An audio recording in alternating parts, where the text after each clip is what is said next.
Hello po. Isang mapagpalang pagkakataon po ulit para sa ating lahat. To God be the glory po ulit. Good day to us all po. Isang malusog na pangangatawan at kaisipan po ulit ang tanging panalangin ko.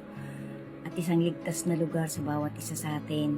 Hari nawa po sino man pong makakakita ng content ko na to pagtiyagaan niyo pong tapusin mula final minute, mula first minute hanggang final minute. Sorry po. Bali, WWTH po, season 27. Bali, part 12 na po. Part 12 na po guys, malilito na naman ako guys. Part 12, kasi po malito yung talaga ako sa number Part 12 na nga to, kasi yung sinundan 11 Kasi do-double check ko po guys. Hindi ko po kasi na-checkan kung 11 o 12 Pero palagay ko 12 to guys. So thank you po. Bali na, nasabi ko na po yung Good Shepherd. Bali kasi 7 to These are the things that our Lord Jesus reveals about Himself. The 7 I am. So nasabi ko na po yung 1, 2, 3, 4. So number 5, resurrection and life. John 11 verse 25.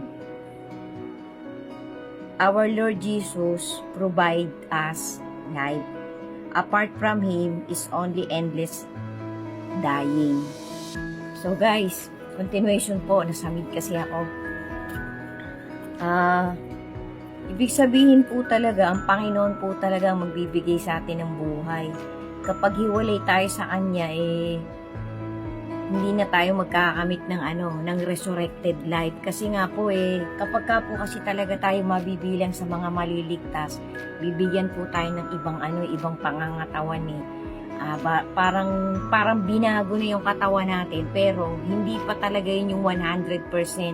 Kasi yung glorious body po natin yun po yung papasok na talaga tayo sa sa bagong langit. Yun po yung eternal na. Pero yung kapag ka na-chosen ka, babaguhin din daw po tayo. Yun po yung pagpapaliwanag ng matuwid na mga ngangaral Paki-double check niyo po guys, paki-double check niyo po. Nasabi ko na po yan dun sa sa November 4 ko na content last year. Yung pong hanggang 8 part po yata yun Hindi ko na po kasi makalkal guys, ang lalim na pero itatry ko po yung i-reposted pagka makakaya ko.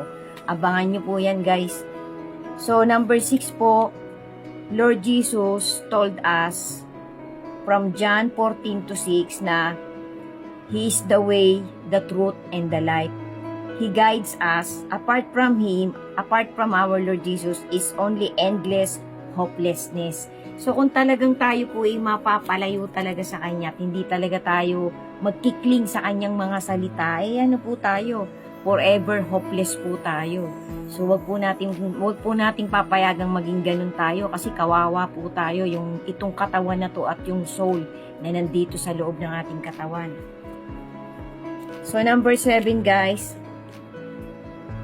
our Lord Jesus is the true vine.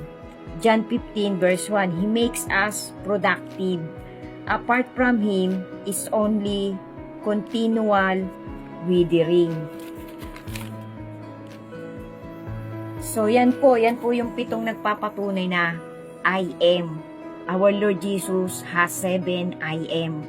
So kapag ka po tayo humiwalay talaga sa Kanya, kasi siya po yung isa po yung ugat siya po yung puno Kapag tayo nalaglag sa Kanya, yung sanga natin, tayo yung parang pinaka-stem.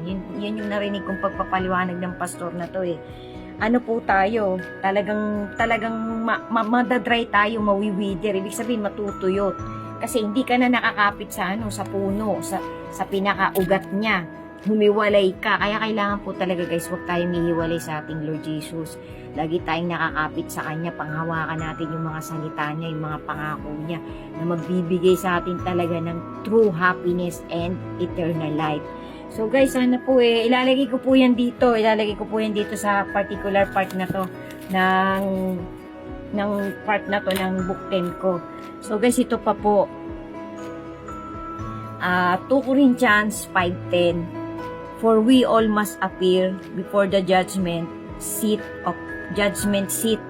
of our Lord Jesus Christ, that each one of us may receive the things done in the body according to what we have done, whether good or bad.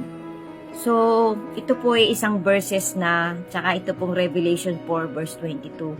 Ito po ay isang nagpapatunay, na nagbibigay ito ng nandiin na talagang lahat po tayo ay haharap sa hukuman ng ating Panginoong Jesucristo pagdating po ng verdict time. So, kailangan po medyo na tayo ngayon, medyo maglaylo-laylo na po tayo. Kung tayo po nakalihis pa yung nilalakad nating daan, umano na po tayo, tumaliwas na po tayo dun. Umano na po tayo, dumiretso na po tayo. Iwasan na po natin yung mga crooked path, yung mga baluktot na daan.